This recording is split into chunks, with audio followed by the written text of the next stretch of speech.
Heidi, hi Mummas! Are you ready for the fiery session of the day?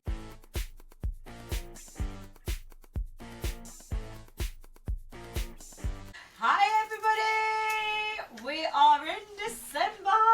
Welcome to Burnout Mummas, and we have got one amazing guest for you today. Her name is Bryony. She is a glass female, and her main thing is empowering women. And also, what else does she do, Paisley?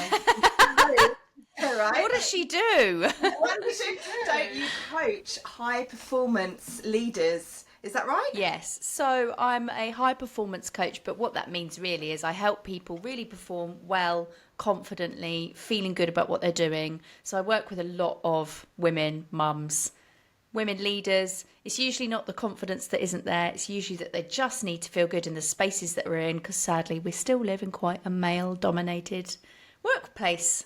Surprise. So right. And so, Bryony, how did you think of the name Glass Female?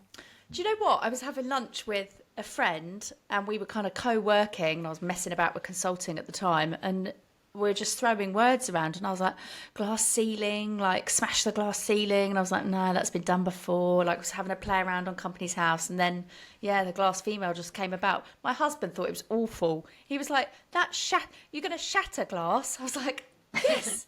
That's exactly what we're going to do.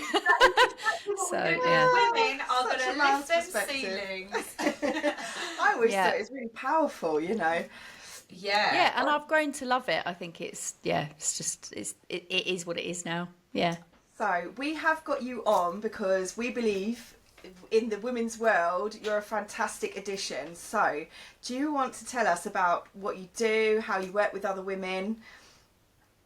So, I mean, I started doing a bit. My background is in HR, so I've worked with men and women for 20 plus years. And what I've spent a lot of my career was in kind of male dominated workplaces. So lots of like male management boards, male partnerships, you know.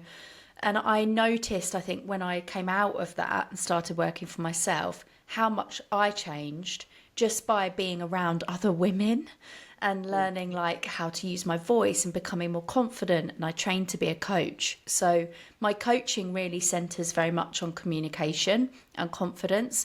And it's about having the confidence to communicate in a way that feels good for you, because sometimes as women, because we go on such a different physical journey to men, we go through so many different things that change in our lives, through hormones, life moments, having kids, caring responsibilities. It does still fall to the woman, especially mums. And what I found is that often we hold our voice and our breath. So like when you're stressed or you're really busy, we hold our breath a lot. And we also don't say what we're thinking, right? It goes on in our heads. We're just like, we'll be like grumbling about something or moaning about something or fed up about something, and it's usually just stays in there, and it builds and it builds and it builds, and then we get really burnt out because it's not, I mean, for me personally, in my household, we share a lot, me and my husband, but the extra stuff is that mental load for mums, isn't it? It's like the washing, the packed lunch, making sure there's uniform cleaned, like ensuring you've got a babysitter booked, making sure they get to school or nursery on time, you know. And you're laying in bed and you're like, I need to do the shopping for Saturday, or I need to book like his preschool jabs or whatever it is. Admin, it's like you're lying there in bed and you're like, why am I thinking about this? And then next to me, my other half's like, you know, having a nice little snooze. Just got to get up for work. I like talk to Salve in the living room, and I'll be like on the TV, and then I put my head on, and I'm like, you know, because do you find this? You never get to catch up with them. So the only time you catch up with them is literally half an hour in the evening. Yeah. Literally, I look at him and he's like snoring. I'm like, it's like 8 o'clock, like, but and he does get up to go to the gym, right, at 5? Yeah, but it's his fault. I get really wound up. It's his choice, Isla. Oh it's my his God, choice to get up at 5. 4 a.m. in the morning. It's getting earlier. 4 till 6 he goes to the gym. You know what he's like, he's really OCD. So, but he falls asleep at 8. So I'm like, great, I'll just talk to the walls. But that is also part of it, isn't it? We become out of sync with each other when we become parents. Like, we lose that opportunity or that window to talk to each other like adults, because actually all of our focus is on our kids, and then we don't have much left in the tank to talk to each other. So I know for us, like, I spend the afternoon with my little one when I pick him up from nursery. By the time he gets home, I'm like, here, take him, I'm tired. And then the opposite for him, he's spent all day talking to people at work, and he's like, I don't want to talk to anyone, I need to decompress. So neither one of us is wrong, but both of you need something from each other in that moment, and you can't communicate it because you're both knackered. Yeah. So it's like, then how do you create that, how do you create that space where you want to actually talk to each other? It's really important to have time out, I think, out of the house together. Yeah, 100%. I think in a relationship, you have to make that time to communicate. It's one of the biggest things why my mum and dad got divorced, because they didn't communicate towards the end. And it was such a big impact on us as children, because communication is literally the main thing, and you really need it in a relationship. Hatred for each other. And it's the same in relationships, and it's the same in workplaces. 100%. It's literally like, one of the biggest misconceptions is that communication has taken place. So sometimes we think we've like said what we need or asked for what we need. Like, how many times as women do we like, well, I shouldn't have to tell him what I want. He isn't gonna know unless you tell him. But like, I literally fun and games. I have to spell it out, and it's like, oh, don't. It's like, even like at Christmas, you'll be like, just please don't get me anything like that. I actually have to send I was thinking that this morning. It's like everything, like you say, I'd love a piece of jewellery, whatever, and it's like something that is completely not your taste, and you're like, or chocolates and prosecco, because they haven't thought about anything for your birthday. I was thinking that this morning. Please don't get me prosecco for my birthday. This year, I dropped my husband and my son off at the jewellery store, and they came back with this beautiful necklace for my birthday. That is beautiful. It's lovely, isn't it? It's just a really nice little gold necklace with a little bit of sparkle on it. But I said, drop them off on a Saturday morning. I was like, go get me something nice. I think he did have to say no to Archie wanted to buy some sort of green rock, apparently. So he had to like steer him to the right kind of thing. But yeah, sometimes you've got to organise it for yourself, ladies.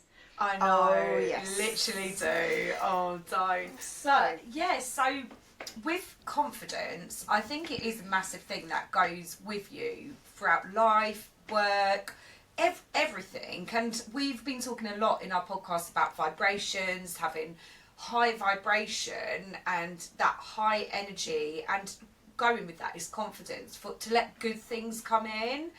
Can you talk? This is your unique selling My sweet point. spot. I know this. Yeah. This is your sweet spot, because it's what you teach women, isn't it? So can you go through how you would teach a female confidence? Absolutely. I mean, first off, I do truly believe that when you consistently practice some of these tips, you attract that energy, right? And it is hard because we do get bogged down with pace of life. Christmas is the most stressful time of year. We've got so many things to do as mums. The food, the presents, making it a magical time. And we're just like, you know what? All I like to do is just lay in bed and have a glass of wine, not tread on Lego and give myself a sprained ankle. Do you know what I mean? Or do that magic hell. Or a Barbie or pick a bit of peanut butter out of my hair. I do think that it's like, for me, confidence is absolutely about how you think, how you breathe, how you move. And how you move is unique to you. So like, what exercise makes you feel good, whether it's just a walk, whether it's getting out in nature, whether it's lifting weights. For me, that was a new journey I went on when I became a mum. It really made me feel strong, because I had terrible backache when I had my little boy. And that's been a massive game changer for me, getting that regular movement in. So whatever it is, whether it is, even if it's just going up and down the stairs 10 times a day and clearing the toys away, do what works for you. There's a really great abbreviation I learned for it recently, which is called NEAT, which is literally just doing the things in your day-to-day life to get you moving, right? Get some energy and some endorphins going around your body. How you breathe. Like now for mums especially, we're so busy, we're so at pace, we're rushing around, we're remembering things, we're responsible for other human beings. So slowing down your breathing and just like literally, we're not operating at optimal pace a lot of the time because we forget to breathe. If you start to notice it during the day, you'll see that you sometimes hold your breath when you're doing things. Like you're just rushing around. You're like, oh, okay, hold on. If you just can just take a minute just to breathe slowly. So even if it's just next time you're making a cup of tea, and you're standing by the kettle, I often go to make a cup of tea just to have a quick break. And I'll be standing by the kettle and I'll just take a minute just to slow my breathing down. Because anxiety and stress can really kind of damage confidence. They really supercharge inner doubt and all that imposter syndrome and everything that really kind of gets in our way. So just slowing down your breathing. Notice it in your belly. Start at your belly, feel your belly expand, feel your rib cage expand, feel your chest expand. That's the best way to really inhale all the way up your body and then exhale out of your mouth. We hold quite a lot of stress in our shoulders and in our cheeks. So if you hold a lot of stress in your cheeks, you can really scrunch your cheeks up and inhale and then exhale out and let them drop. And that's a really nice way to let go of some stress. And then the final thing is just a bit of tapping. It's like tapping on your cheekbones. Tapping is emotional freedom techniques. You might have seen EFT out there. But when you tap your cheekbones, you're just releasing a little bit of tension and pressure on your cheeks. And you could just do some nice, slow breathing. And even when I coach women, like in professional women, and we're talking about like speaking professionally, I just get them to pause and start speaking a little bit slower. I've always typically been a very fast talker. I get my ideas when I talk. Even when I slow down how I'm talking, I feel my body relax. Yeah. And it's like calm really just comes in. You feel it, don't you? You feel that energy, right? So that's the second thing. And then how you think. We've all got like an inner critic. We've all got that annoying, niggly thing like, don't know if you look good in that. That's top one for women. Not sure if you should wear that. I don't think I can do this, or I'm feeling like maybe inside you're feeling a bit anxious about something you've got to do. Maybe it's going in for a parents' evening, or maybe it's like saying no to chocolate treats and you just know that meltdown's coming from your small human. Yeah. Just like really know that is just a thought. So when you've got an inner critic and an inner coach, give your inner critic a name. It sounds really silly, but actually it just helps you regulate that it's just a thought. It's just like, just okay, Brenda, get back there and stop being annoying, you know. Absolutely. Like, sorry if there's any Brendas out there. Yesterday I gave it another name. It was like Gollum or something. So I was like, what if there's a Brenda listening? I know. Gollum, whatever name you... Yeah, you can call yours Bryony if you want now that you've listened to me. But just give it a name. And one of my favourite things to do is if you can notice it in the moment. So if you can notice that your brain, like you've got these thoughts that are like, I'm full of... If you're listening to this right now and you think I've got massive imposter syndrome, I get really like stressed, anxious. If you can notice when it's happening, see if you can switch some of the words. So like when I think... I don't know if I can go to the gym today because I don't feel like it. Switch it to, I want to go to the gym because I know it's going to make me feel better. Yeah, I like and that. Even just switching the words, or I feel really nervous about this meeting. You could change it to, I know that I'm going to feel amazing after the meeting because it's really important to me. Yeah. Or just switching those little words, like instead of, I don't think I can do this, I want to do this, can really help your brain just like, you know, your brain is made up of loads of like neural pathways. So the language that we use, you can train that language. It takes time and it doesn't get rid of fear or imposter syndrome. It just means we need to notice it and rely on those tools to kind of help ourselves out of that space sometimes. It's okay to say, I feel crap today. I'm really burnt out. I feel exhausted. I'm so tired. if we don't use those words and we don't say them, we're not regulating our nervous system. So like name your positive and your negative emotions. That is So they're important the as sort of well. things that I talk about. That's really cool. Really cool, because I think a lot of people, there's such a big emphasis on being positive, but equally you have to understand how you're feeling in order to change that mood. Yeah, And absolutely. what's it called? Imposter syndrome is a massive thing. When you feel overwhelmed and anxiety, I'm feeling it massively at the moment with the life changes. And what you've just said, it just makes perfect sense. And you know this sometimes, but it's just reinforcing it, isn't it? Time and time again. Yeah. And it Practice, like, and if you struggle to do it in the moment, like just a little tap here, just to calm yourself, take a minute for yourself. Just a minute can make the difference in how you feel for the rest of the day. If you know that you forget all your tools in the moment, then get an accountability buddy.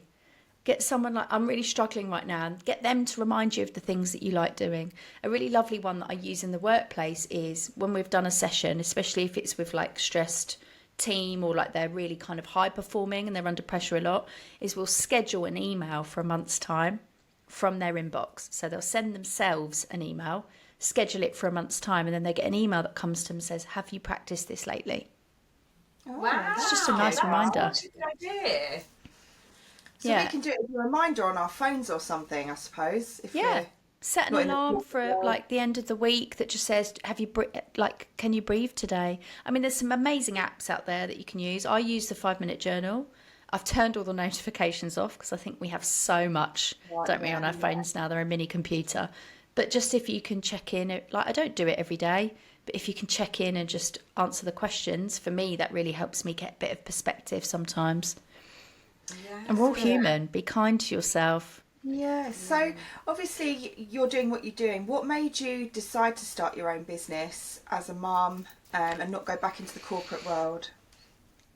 So if you're on LinkedIn, come and give me a little follow. Come and say hi. I've been writing about this week because I think part-time mums are a massive untapped market.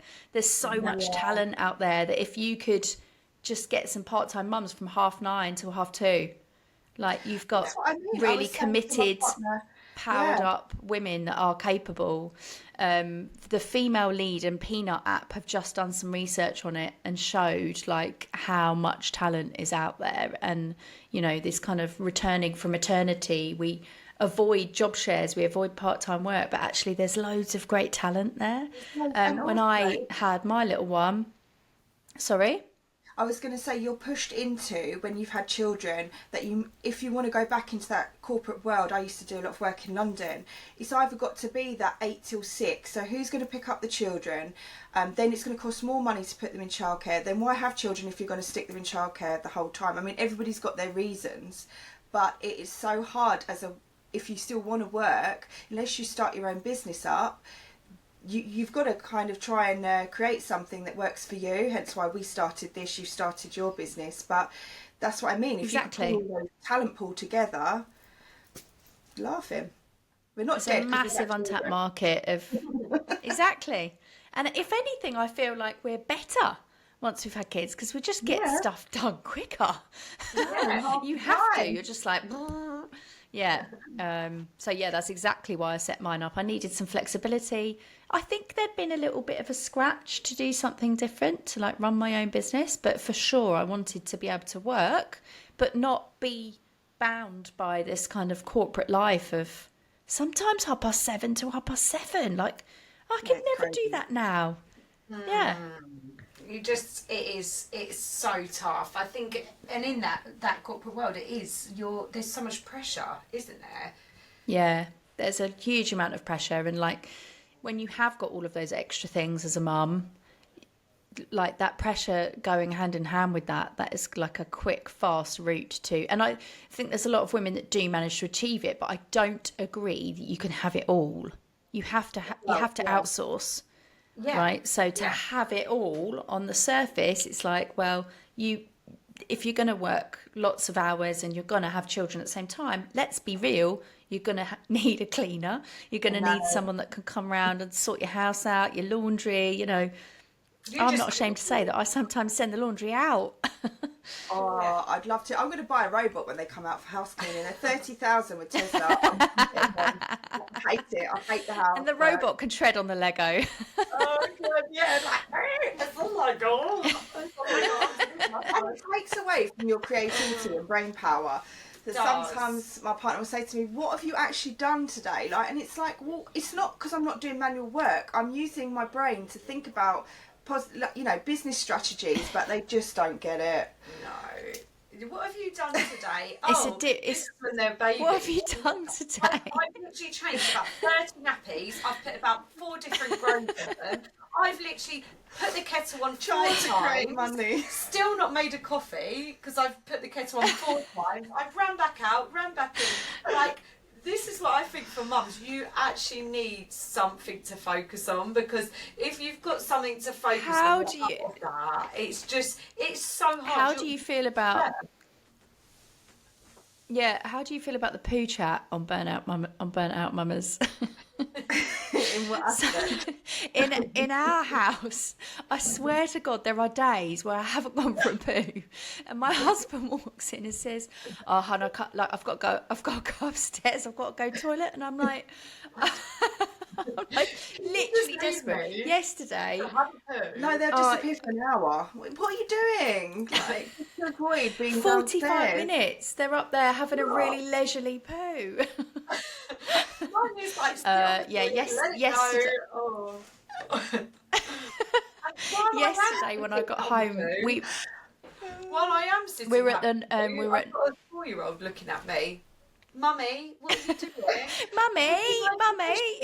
Would you like a tissue? I'm like, just need me to have a poo for 5 minutes on on a work call when you're busy. Honestly, there's always some call coming through. Don't. Sorry, we just completely interrupted. I really applaud. I applaud mums that can like do any kind of work when the child is in the house. Like I have never been able to do that even when he was a baby. Yeah. Yesterday we got home, we'd gone to the park after nursery, and then we stood at this tree that's opposite my house. We have to stand there every day. He has to play with the school kids, and then we come into the house, and he was like, "Oh mummy, I'm desperate for a wee." I was like, "Should we go upstairs?" And he's like, "No, I'm going to use the potty." He picked the potty up and it still had wee in it from the morning. Yeah, it went all over the lounge floor. It was everywhere, and I was like, "Oh," and he went, "Mummy, is that wee?" And I was like, "Yes, mate. Yeah, it is." Oh, that's what I mean. That people don't appreciate that when you're trying to juggle working. So, like, obviously, my mum, she was like a stay-at-home mum. She used to do a lot of acting work and TV work, and she loved it. And she used to take us on it. Obviously, you killed that off for her, but I killed it on the set. But after that, she was like, "I just can't handle the stress of taking Isla on set screaming." I used to scream. So obviously, like, obviously, Pacey was the good one. Pacey never screamed. Never, she was quiet the whole time on set. And Dad earned good money when he was an accountant, so she could afford to do that. But literally, it was an unrecognised job being a housewife at home. She worked so hard, cooking, cleaning. Even now, I think she's like one of the best 1950s housewife there is. But it came with its downsides, and I think that's why, me personally, I'm so ambitious, because one, I didn't want to be disrespected for not having no money. Do you know what I mean? You're not as respected for being that stay-at-home wife, and also today's economy, you just can't afford to be at home not working. And actually, she relied. There's an enormous.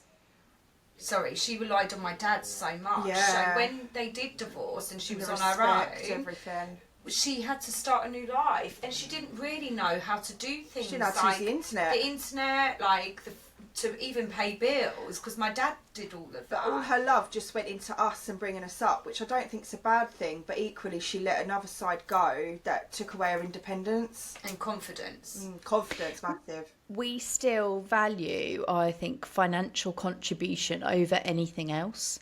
And as our generation have grown up, essentially with... My mum went back to work when we went to school, so she was a teacher, so... I think what I learnt from her is that she worked really hard. She used to do like women's conferences and stuff with her community, but she also did all of the household, right? Now, I had an amazing dad who came home and did bath and bed every night. He took us swimming on a Saturday morning so that my mum could have a lie in. And they very much shared the responsibilities of childcare. But ultimately, she was a working mum and responsible for looking after us for the rest of the day, so to speak. But what happened was our generation have learnt to be independent, but we still don't value the homemaker role. And so we're trying to be everything. Women are trying to be everything because we're like, well, we're really independent. We've got to go out and work. But we also still are expected to look after the home. And like, that's a massive job. Like if you paid somebody to do that, it would cost you a fortune. I'm going to get hated on here because So- I hate it. I mean, there are women out there that do love it, but it makes me feel depressed. I don't know what it is. Maybe because it's my association of growing up and what that entailed, but it puts me in bad mood. I think we're all different, right? We're all different mums. So there are certain things that some mums absolutely love, and it brings. I think it's really important to recognise that we all get joy from different things. Yeah. Like I really loathe the whole like. I'm really bad at playing. I don't have any problem cleaning the kitchen, loading the dishwasher, cooking. I love cooking. I love providing food for my family. I'm really bad at playing. I just find it so soul destroying. And like, I'm okay at it, but I hate it. And like, that's a core part of what he needs after nursery or whatever. And so, you know, I think it's okay to admit that we all have bits of it that we don't really enjoy. Yeah, it's so true. And actually, probably I'm the other way. I love playing. I'll run around the house saying, right, hide in there. I'll run and chase after you. I like that side. I just take them out everywhere. I do everything, be out the house all day, every day. I was like, Paisley's a free spirit. She hates to be locked in anywhere. But even for me, like ironing, I'm probably like not one of my clothes is ironed, and I will not buy an outfit if it needs to be ironed, or I'll give it to charity because I can't stand ironing. Yeah, I don't iron. No, I envy Mrs. Hint because there was a period, right? I bought all the cleaning materials, everything, and I went through it. I really started to enjoy it because she made me think about it in a different way. But then all of a sudden it was like all the gear, no idea. I do this stuff, and Pilot was like, just give it, let it go. It's not a bit of you, and every time you do it, it puts the whole house in the mood. Like, and it was like, just move out the way, I'm like, move. Don't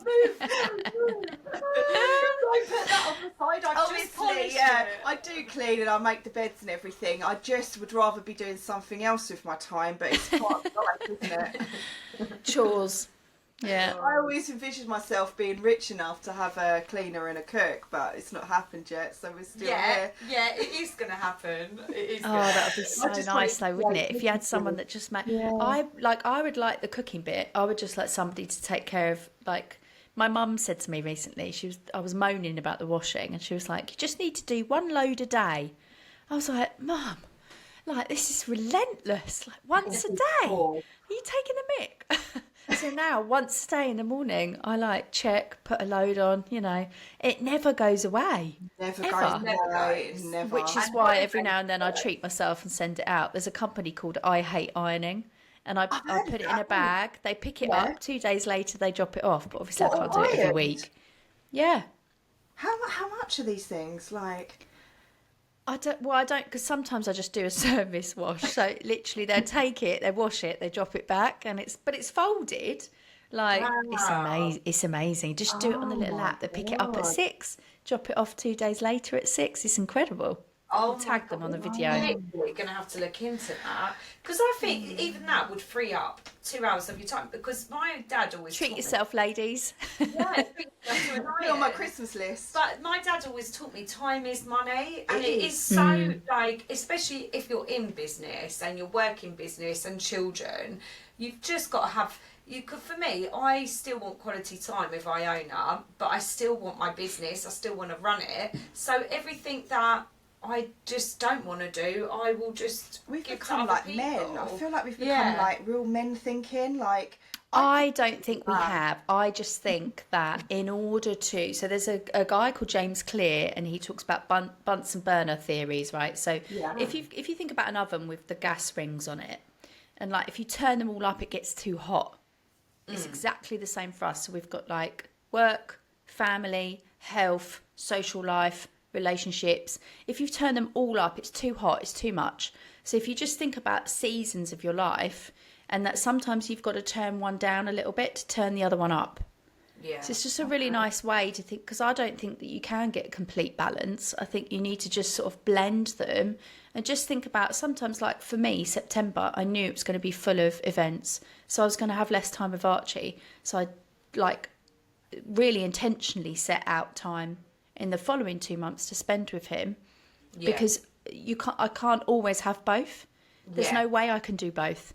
So it's just about like thinking about that and then saying, okay, well, I'm going to really make the most of the time. Like if I've got a weekend away, for instance, away from him, I'm not going to spend that time. I really encourage all those mums out there to practice that mantra. There is no space in my life for guilt. If I'm going to get that time out, I'm going to make the absolute most of it. I'm not going to spend it worrying and feeling bad about leaving him, because then it's a waste of being away. So true. And you know, that is one thing that I used to carry on my shoulders quite a lot. And I would say to my neighbour, like, I even said to her the other day, like, I feel guilty not for people. Like, sometimes I'll get a call, because I'm on call sometimes for work, I'll get a call and then, like, I don't know when it's going to be, because it is my business. If I don't go in, I've got to keep a good reputation. So I always got really, really guilty for not picking Iona up. And Iona would be like, why didn't you pick me up, Mummy? And I'd be like, oh, sorry, Mummy had to work, but you do. But I have got a bit more time again where I can do it. But then there is time. So that is so right. You've just got to try and take that off, because I think that was a big thing for me. But then when I got home, I was more like, right,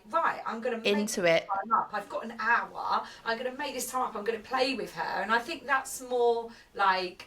present than being on your phone or... Yeah. Like, and actually just putting your phone away and just having that time is like really important, because I feel that guilt actually made me do that more. Do you know what I mean? So, but you have to just let that go, don't you?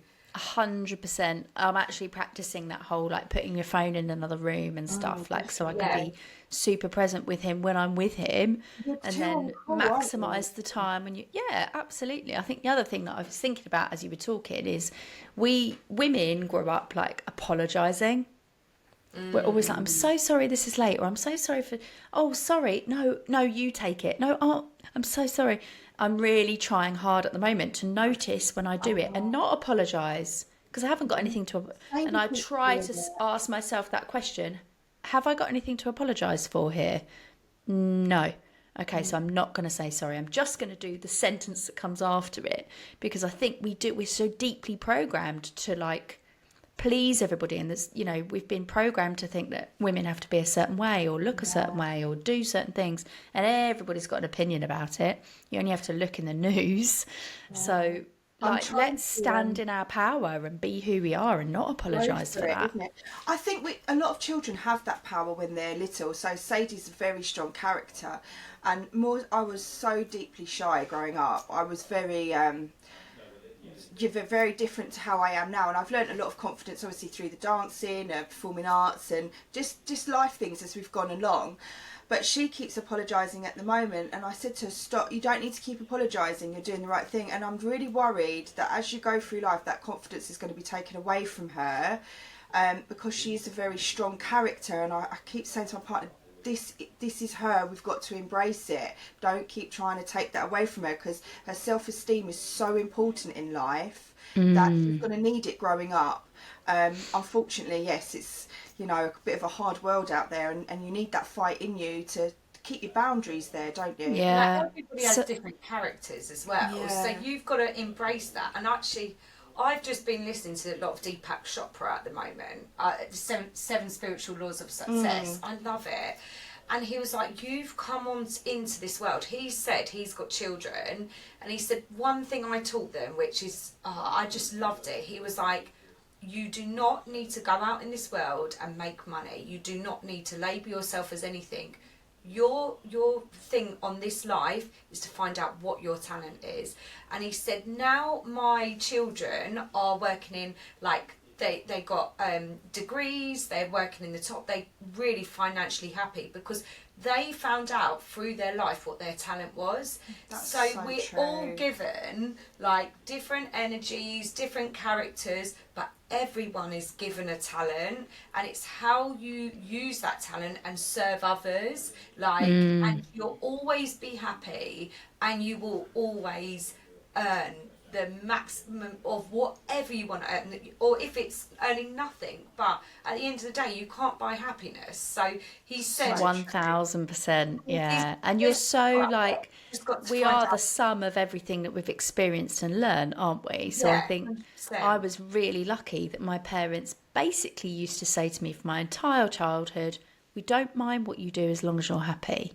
Oh, Yeah, Mum used to say that And to us. that's, he did. yeah, Yeah. that's really stayed with me, because I do think that that is confidence building, that positive affirmation to go for the thing that makes you happy, your natural talent, you know, the thing that makes your heart sing, what brings you joy. Like, and I'd encourage everyone to sit and think like, what does bring me joy? Because I think through my sort of early to late teens, I was like, I love art, but it's not going to make me any money. Those are words that I said. Yeah, And yeah. my did dad, I come remember through my that. dad saying, it doesn't matter. But I didn't pursue it. I went with like what I thought was going to make me money. But actually, it just took me a really long time to come full circle and Oh, find the I things get that that, I'm. Bryony. Same. I did obviously PA work, everything, because I wanted to earn really good money and did a fashion degree, but I wasn't it really what I wanted to do, and it took me sort of in a big circle. I ended up doing property, and I loved it. And I thought, why did I do a degree in fashion when I ended up doing property? But like you, it took you a long time to sort of get to know Yeah. your passions and helping others. They're doing this, what we're doing, and Isn't it yeah, interesting? Like when you have, I think for me, when I had a kid, it was like this horribly raw like moment of it just breaks you down, and you have to yeah, really get to know yourself. Like no bells and whistles. Like here I am in this moment in the house with my kid. Like who really am I? Like what am I doing with my life? You yeah, suddenly have this very eye-opening experience, because I think it does break your body down physically. And I yeah. often talk about, if you can know what's going on in your body, it will tell you, your intuition will tell you what's going on for you. And then you've got to go on this journey to build that confidence back up, to build up who you are, to understand yourself, to get to know yourself. And when that happens, it can be really amazing. And it is uncomfortable. It's deeply uncomfortable to begin with. But if you can really embrace that, it's a really special time. And I think I bristled from that a little bit to begin with. I was like, oh, I'm just going to be back in my heels and back in the office 4 months into being a parent. Yeah. Yeah, sure. You Jimmy choose. Oh my God. Yeah. Lucky for me, I was COVID, so I don't think I would have, because of obviously running a business and stuff, I had everything taken away from me in COVID. So I actually had that time to, do you know, when I look back, it was the best time I had. Like, I would have never had that time if I would have still had the business.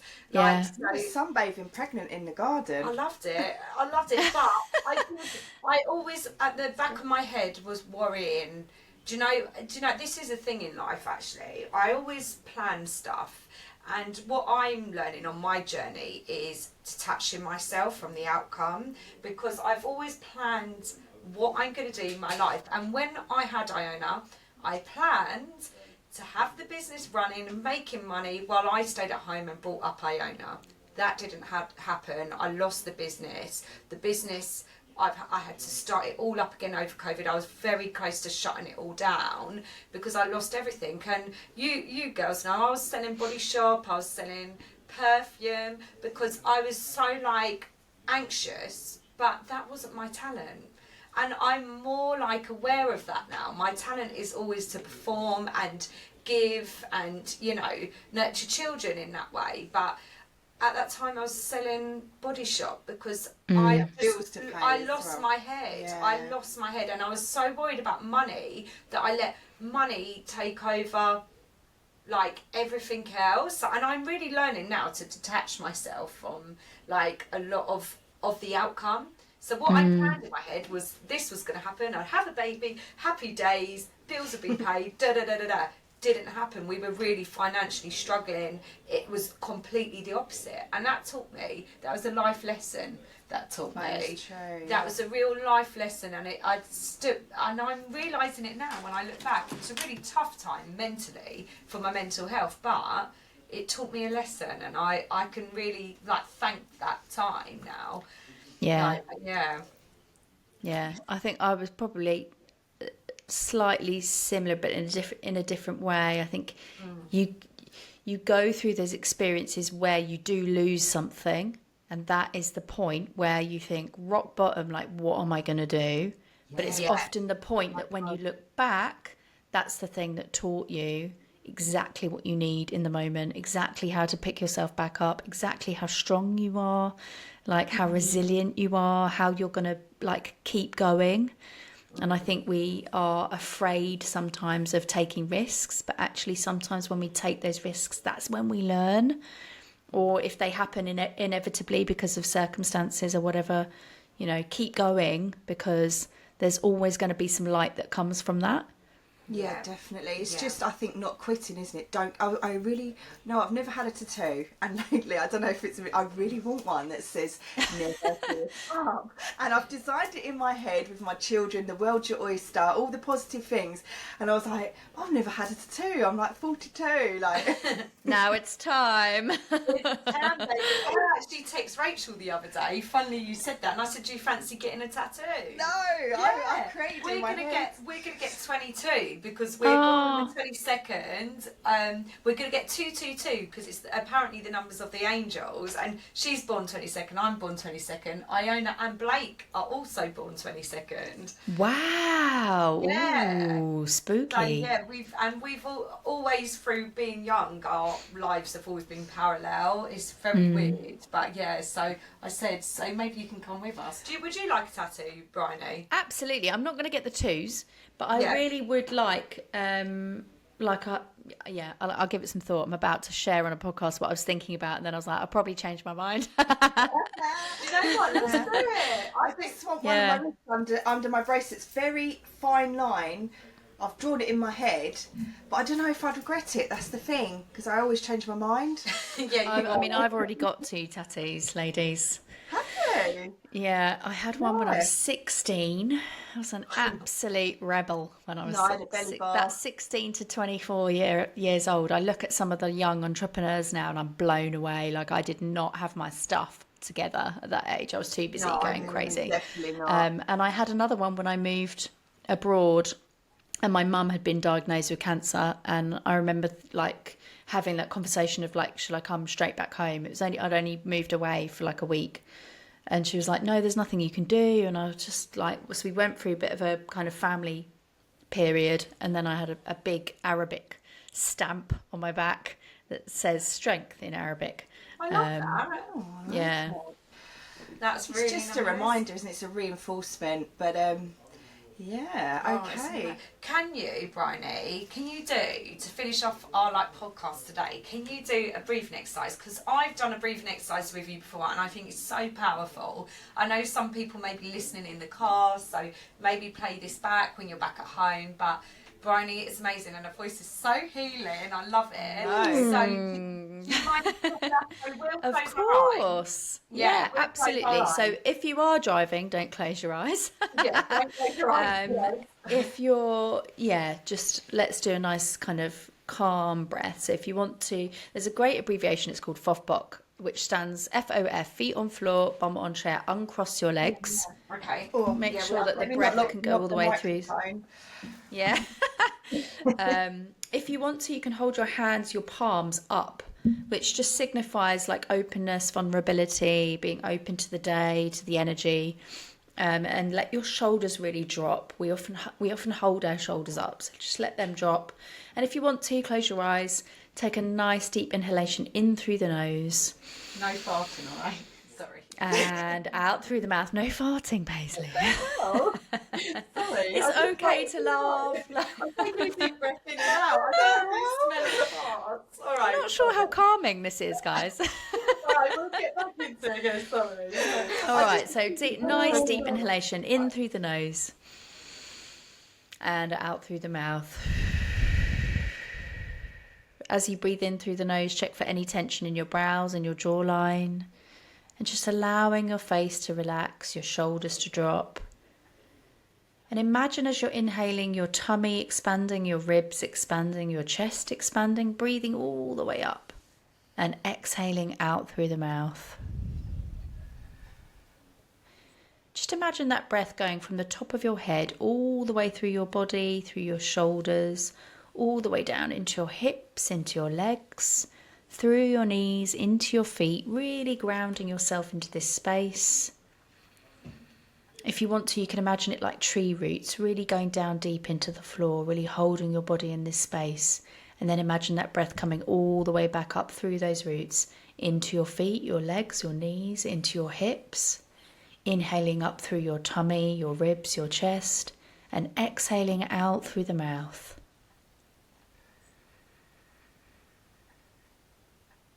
I'd love to invite you today just to say to yourself, either internally or out loud, I am worthy. I am worthy. Lovely. Bring some nice gentle movement into your shoulders, gently opening your eyes. I feel calmer. I feel calm. I feel like where it's coming up to Christmas, you know, you've got like, you thinking, oh, I've got to do this, I've got to do that. I feel like we all just need to do that. And you know, you were saying earlier about the kettle. I actually initially thought, you know, the sound of a kettle where it's like a shh. I actually think that's a really good way. So ladies, when you next put the kettle on, like breathe with the kettle. Like, you can tree hug the kettle if you want, I suppose. Don't burn yourself on the steam. Yeah, don't burn yourself, guys. Don't burn health and safety here.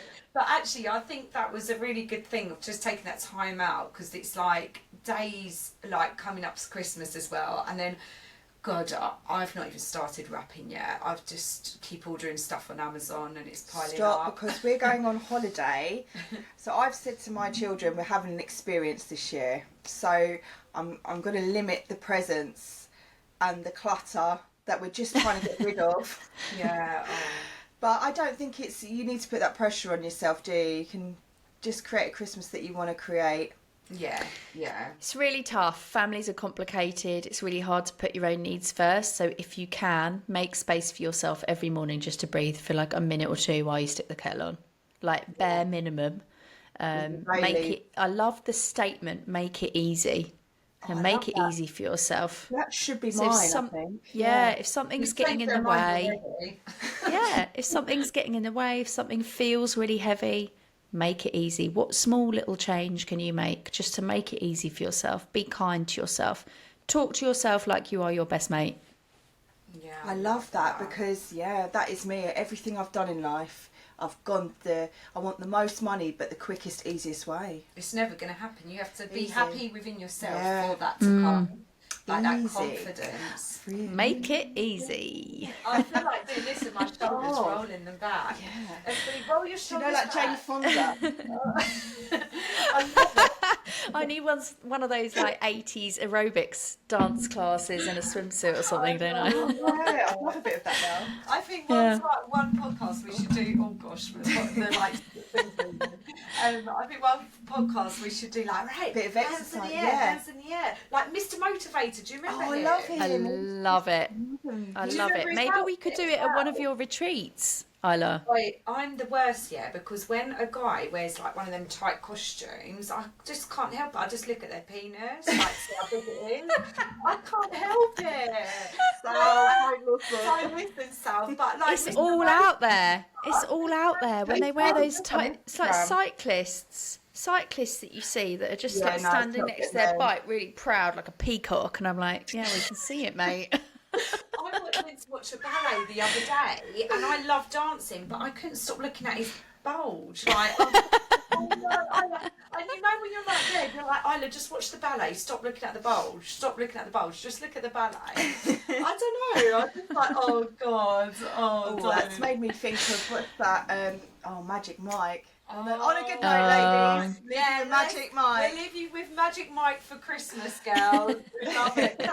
Bryony, thank you so much for coming on. Honestly, I feel like this podcast. I love the energy. The energy is so good. I hope all of you girls feel relaxed. Can you coach us, please? Yeah. Oh my God, please. Can you coach us? But we're going to share it on our Instagram. Bryony, is it at the Glass Female? Bryony Williams _ the Glass Female, but you'll be able to find me. We'll put it all on there. Yeah, we'll put it all on there as well. And Bryony, you have got a course that you've done for ladies. Got a really beautiful little gifted package for Christmas, actually. It's called Limitless Confidence, but you get essentially 4 weeks of body love exercises, really nourishing, with an amazing fitness expert and health nutritionist, Pieta McCrum. And then alongside that, you get a course from me that's how you think, how you breathe, how you move, with loads of beautiful exercises to practice at home. And it is super reasonably priced. So we'll stick the link in the show notes.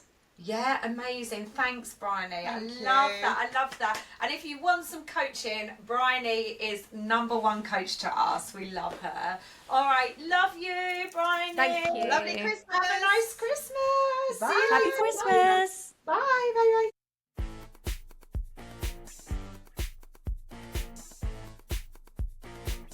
Hey, we are burnt out mummies, getting ready for the Christmas season. Are you looking for the best Christmas present ever, or something for your partner to buy you that you are just so stuck on? If you have everything in the world, how about you come along to our first ever retreat for burnt out mummas? This is going to be so cool. It's on the 26th of Jan. It is something that is going to be so special for you mummas. We have arranged such a cool thing, haven't we, Paisley? The most fantastic lineup that you've not had before, and what makes us feel alive. And it's going to make you start the new year off, 2025, with a bang. What have we got, Isla? We've got vision boards. Woohoo! This is one thing that I do every year, a vision board in January. It sets your intentions and goals for the year and years to come, which is really powerful. The perfect burnt out mummas mood board. And to top it off, in the background, we're going to be listening to my favourite thing of all time, a saxophonist. Woohoo! Ibiza style. Ibiza style. Well, January. I know, in January. So to pick up the moods of when you're feeling really low in Jan after like Christmas celebrations, we've got a saxophonist coming to play Ibiza specials. So that is going to be insane, isn't it? The rest is going to be top secret. It's going to be a 2-hour event. It's going to be local to Kent and Surrey. It's going to be held in Tatsfield Village Hall. We're going to put all the details on all of our posts, and we're taking bookings as of today. So we have limited spaces. If you want to come along and experience our first Burnt Out Mummas event to make you feel great for the year ahead, then please go ahead and book with us. Woo! Join the Burnt Out Mummas community. See you soon. Have a nice Christmas.